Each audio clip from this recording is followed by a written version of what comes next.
ত্রয়োদশ জাতীয় সংসদ নির্বাচনের ফলাফল ঘোষণার পর দেশের বিভিন্ন স্থানে সহিংসতা, হামলা ও বিরোধী মতাদর্শীদের ভয়ভীতি প্রদর্শনের অভিযোগ তুলেছে ঢাকা বিশ্ববিদ্যালয় কেন্দ্রীয় ছাত্র সংসদের ভিপি সাদিক কায়েম।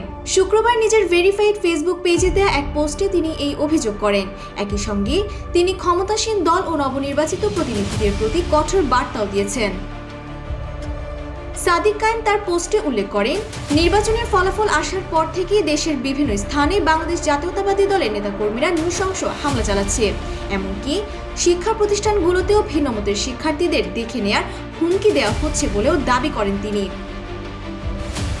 প্রশাসনের ভূমিকা নিয়ে ডাকসু ভিপি প্রশ্ন তোলেন, হামলা বন্ধে প্রশাসন নির্বিকার ভূমিকা পালন করে যাচ্ছে। এভাবে যদি একের পর এক হামলা চলতে থাকে এবং নাগরিকদের রক্তাক্ত করা হয়, তবে আমরা ছাত্র জনতাকে সাথে নিয়ে শক্তিশালী প্রতিরোধ গড়ে তুলব।